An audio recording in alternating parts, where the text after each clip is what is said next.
Our negative behaviors, cycles, and triggers that show up in our adult relationships and in our lives in general can often be traced back to our childhood.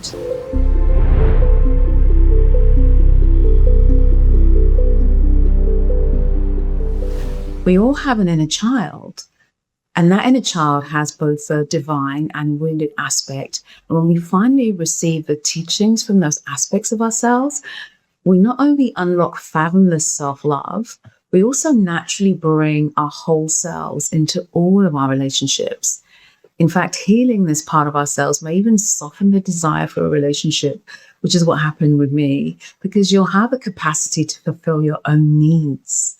In this video, I'll be sharing more about how we can begin to heal our inner child, connect to them more powerfully, so we can nurture deep, compassionate self-love. Welcome to Ready for Authentic Love on Awakening Airwaves. My name is Gwen Allison. I'm a Reiki Master Teacher and a transformational life coach. And so I want to start by talking about what the inner child is. And so we all have an inner child, we all have an inner child, as I said, and it has this divine and this wounded aspect. But that inner child holds a lot of our emotions. So anywhere where when we were younger, we went through something, we experienced something, we felt something, and that emotion wasn't processed properly, that still resides in our body. Anywhere where we didn't feel seen or heard or respected or loved by our caregivers at the time, that's still there in our body, And so these emotions can actually come up in later life, in our adult life, to sabotage us. So we might find ourselves responding to something in a way that might feel a little bit exaggerated compared to what's happening, overreacting to something even, might be crying or anger, whatever it might be. And a lot of the time it is nothing to do with what's actually going on, or that's a little bit of it, but not all of it. And it's actually more to do with this unhealed part of ourselves. The wounded inner child is sitting there in our body. And what we tend to do is we tend to bring other people to our wounded inner child to help them, to apologize to them, to make them feel better. And actually all they want is you. My inner child just wants me. Your inner child just wants you. But we keep bringing all these other people and things and all sorts of things to them. And it's almost like we're abandoning them, if that makes sense. So we're not staying with them. We're not sitting with them. We're making them wrong. We're trying to fix them instead of validating what they're feeling and sitting with them without judgment, without trying to do anything more, but just be there for them, But when we don't do that, as I said, that energy, that emotion continues to live in us. Our inner child is continually hoping that one day we will turn our gaze to them and be with them. But instead, that doesn't happen, and they are not healing. But obviously the healing of our inner child is the healing of us, because it's us at the end of the day, right? But sometimes it can be easier to separate. We can often be kinder to other people than we are to ourselves. So when we imagine our inner child as a younger version of ourselves, that kind of allows us to find that love that perhaps we couldn't find otherwise, So it's important work to do if you want to deepen self-love. And then you're able to, as I said, show up in all of your relationships more as you, without having to pretend or worry what the person's going to think about you. You can just be you because you have that love for yourself. And with my clients, when they connect to their inner child in this powerful way, they find that they won't accept anything less than that from anyone else. They won't accept any kind of mistreatment, any, rejection or anything like that. They just understand that they have this core, strong inner belief within them, inner love within them. And then that fills a massive void for us, really. And it means that we're not relying on other people to give back for us, to prove that we're worthy or we're good enough. If your inner child wants to be seen, you need to be the one to see your inner child. If your inner child wants to be heard, you need to be the one to hear them. If your inner child wants to be loved, you need to be the one to love them. It's all our work to do, which is powerful. We're not relying, as I said, on anyone else. We can do this work for ourselves. And so I mentioned we have a wounded inner child, and we also have a divine inner child. The wounded inner child, I've kind of explained how that's come about. Anywhere where they were not parented properly or they were parentified, so they then also had to hide their emotions to kind of fulfill the roles that were given to them. Again, these emotions were not processed. Their true emotions were not seen, were not allowed to come forward, were not allowed to heal. And so that still stays in the body. The divine inner child is the aspect a lot of people ignore and forget about. And once we've kind of, once we've done that healing, the divine inner child can come out to play. And with me, my divine inner child means that when we connect to that aspect of ourselves, that's making us more curious about life, making us more excited about life, making us more adventurous. We take risks more. This is all aspects of the divine inner child. You know, we're not so worried about things going wrong or, you know, as I said, what people are thinking about us. It's like, yeah, we're just going to go for it. We're going to have fun. We're going to explore the world. We're going to explore this new thing. Think about the curiosity of a child. Anyway, that's what we're nurturing here in ourselves. And we can also get some beautiful guidance from our inner child, our divine inner child, you know, because they are connected. They're really connected to source and all that is.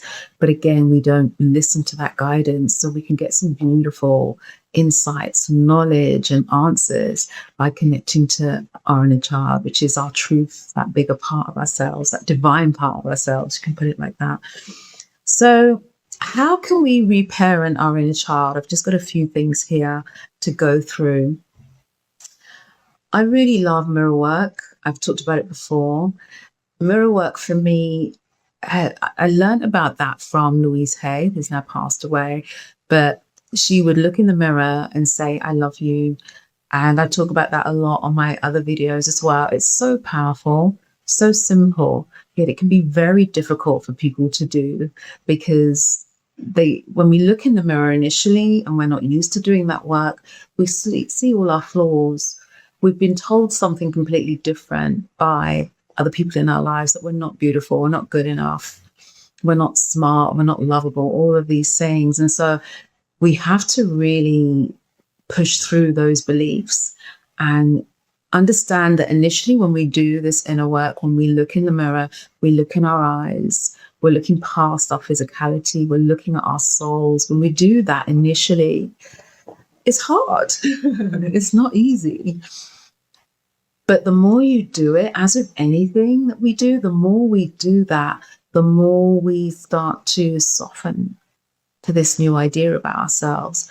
The deeper we start to see into ourselves, into our souls. And then as we go about our day, again, we start to interact differently. We start to feel differently, think differently. And so this is something that's so easy to do, so beautiful to do. And you will see the benefits really quickly. It actually doesn't take as long to connect with yourself in this way than it did to actually create the warped view we have of ourselves, you know, the illusion we have of ourselves. But it is daily practice. You look in the, and we look in the mirror quite a lot, guys. Yeah, we look in the mirror when we're doing our hair, our makeup, brushing our teeth. We have many opportunities to actually offer love, to share love, to be loving to ourselves. And it can be, I love you. But if that is too strong for you, it can be, you're okay. I like you. You're not bad. You're a good person. Whatever works for you, start there and then gradually see if you can shift it. The end game is to be able to look yourself in the eye and just feel that love as if you were looking at a small newborn baby, you know, that's naturally exuding from you. And that's so possible. And when we do that, as I said, and we build that self-love, we fill a massive void in our lives that strengthens us so much. So it's just starting it, trying it. It could be a compact mirror. It could be the mirror, you know, that's just in your bedroom or bathroom. but practice that. Some people put Post-it notes up on the mirror, and then that's reminding them to actually do this. But you just have to say it once each time. You don't have to say it 10 times, just once each time, and that's enough, But this is us beginning to reparent our inner child, beginning to acknowledge her. We've ignored her for so long. It's time that we see her.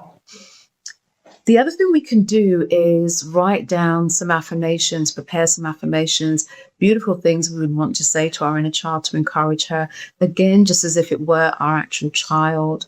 So, things you might say are, depending on what's happened in your life, you did nothing wrong.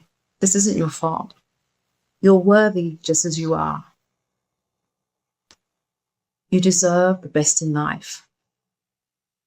You are loved. You're beautiful inside and out. You are already great. And that's a big one. I think you are enough. So you can create your own words there. I'm just giving you some examples. But anything that lifts your soul, encourages you, supports you, or supports your inner child, that's really what we need. And as I said earlier, when we heal our inner child, we're really healing ourselves. And we'll see the difference in who we're being in our day-to-day lives when we do this work. But writing down, repeating some affirmations, what would you say to your inner child if you could?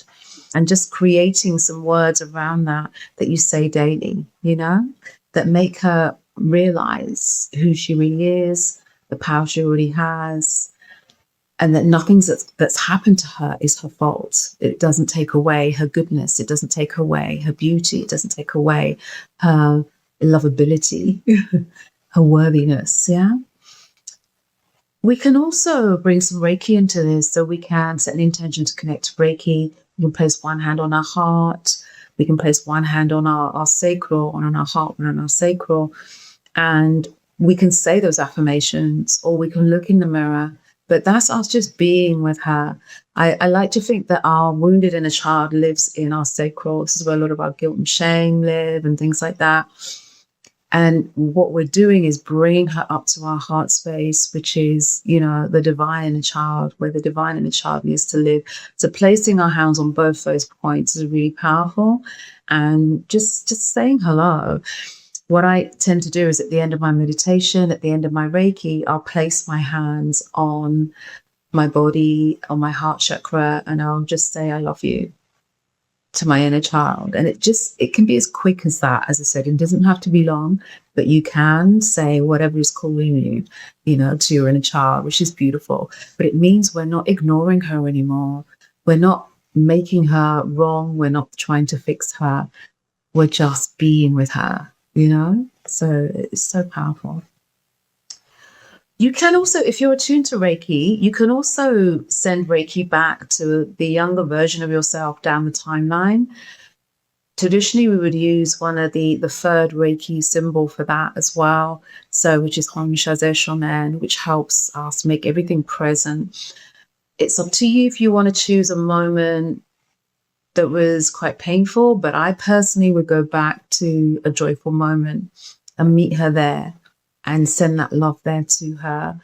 And as I said, that's also having a domino effect on your life as well. So that's a nice thing to do. You can see her surrounded in love and light, or see that light emanating from her even better.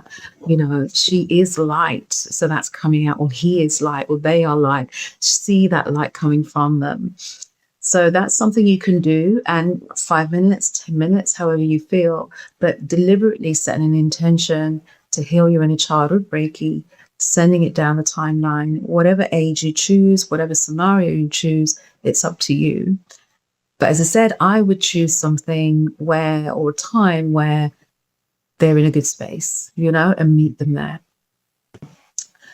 You can also use maybe a pillow or a cushion to surrogate as you, and you're giving that pillow Reiki, but it's you, your younger self, the younger version of yourself. So you could be giving Reiki to yourself when you were 5 or 10 or 15, and it could be 5, 10, 15 minutes. It doesn't have to be long, but the intention is you're giving that Reiki to your younger self, placing your hands on the pillow or the cushion, wherever you feel guided, and That's incredibly strong to do that. So, so healing. It may be emotional. All of these things can bring up emotions. But again, that's a release. We don't want to stop those tears, guys. We want to let them flow. It's so healing for us to release those tears from our body. I've mentioned before in other videos, those tears are a chemical representation of those emotions that were trapped in our body, that we've held on to, that were not processed properly. So you should feel lighter after those tears, you know? So yeah, don't stop the crying, don't stop the tears if they come up during these processes. And I would also say, any given moment where you're feeling upset or anxious, notice what you need and give that to yourself. Do you need comfort? Give that to yourself with soothing words, maybe giving yourself a virtual hug. Just what do you need in this moment, you know, that's maybe making you reach out to something that isn't going to serve you. So just be noticing that as well, and seeing it again as your inner child needing those things and giving it to them. Sit with your negative emotions. We've talked about that. Again, we can often run away, but sit with compassion with your inner child. Validate those emotions. My favorite phrase, again, in my previous video, it's okay to feel this way. Let's not gaslight ourselves, you know, let's validate what we're feeling. It's okay to feel this way. We need to say that to ourselves. Another thing we can do is, for our inner child, is celebrate our successes. Praise her. Think about the things she achieved when she was younger and give her that praise. Sometimes we didn't get that from our parents. It was almost expected that we would do these things, or do well at school, or pass this exam, or I don't know, get into this particular club or whatever it might be, or do this performance. Go back to those times and just give her the praise you wish you'd had if that were missing from your life at the time. Celebrate her successes or his successes. Yeah, so it's just important, as I said, not to run away from our inner child, to make a decision to be with her, to never leave her. And as I said, that's why I like connecting to my inner child on a daily basis. That's me not abandoning her, me remembering she's there. And as she kind of relaxes and heals, I relax and heal. And then we're connecting in a different way, where it isn't just like I'm reparenting her, but we're working together. We're a team. We're guiding each other. I'm getting guidance from her. I'm sharing my thoughts with her, you know, and it's just a beautiful experience to move on to, away from the drama and the trauma and the pain and the wounds. This allows this beautiful sovereign child to emerge, you know, and you have that hotline to her, that connection to her. So quickly shared some things there that will help you connect with your inner child more strongly. As I said, it's daily work. It isn't something you just do once and then never do again. We don't want to abandon her. So just picking from that list what works for you. You might try one thing, but be prepared for the discomfort you're going to feel at the beginning. You know, this isn't how we were brought up. We weren't brought up to love ourselves in this way. And so it's going to feel uncomfortable. Sit with that discomfort. Understand it gets better and better, and quickly gets better and better. You know, as I said, I've worked with clients, and just within a couple of weeks, they're shifting how they feel about themselves. They're noticing the difference. And yeah, it's just wonderful to see that. So be patient, keep trusting. As hard as it may feel to look at yourself in the mirror or to tell yourself you love yourself, we have to start there. We have to start somewhere. And then we feel that and see that. It took me a long time to love myself. I think, as I've mentioned in a previous video, I was kind of in my 40s, early 40s, doing some work by Louise Hay, kind of what I've shared with you, looking in the mirror, connecting with my inner child, placing my hand on my heart, saying I love you, just really feeling her. And literally within a few days, I was there. And it's never gone away. It's never gone away. And that has a knock-on effect to how you treat yourself, the things you say to yourself about yourself, what you believe you can and can't do. It just transforms your whole life, guys. So start where you are. Don't give up. It's going to feel awkward initially. There may be some emotions, but keep going. It gets better and better and better. Journal about it. whatever you need to kind of move through. If you need to talk to someone, if you maybe need to, if you find it gets really severe, which I doubt that it will, but then, you can reach out for help through a therapist or counselor. But she wants you. She wants you to talk compassionately to her. That's what she wants, or he wants. All right, guys. So I hope that was helpful. If you have any comments or questions, please click the link below. We'll put the link to my self-love video as well that I've released on Awakening Airwaves. We'll put that in here so you can go to that too if you want to really start to do something which is a meditation-based style healing with Reiki. Then that's there for you to kind of go to. But yeah, I hope that this brought you some hope, some upliftment, something to try. And let me know how you get on with it. And if there's anything else that you try or you do that's really helped you build that self-love, that's helped you connect to your inner child in a different way than you did before, then also put that in the comments for me. But yeah, please like, subscribe. And until next time, just keep being kind to yourself, keep holding your heart, and keep playing and being with your inner child. Thank you. Bye.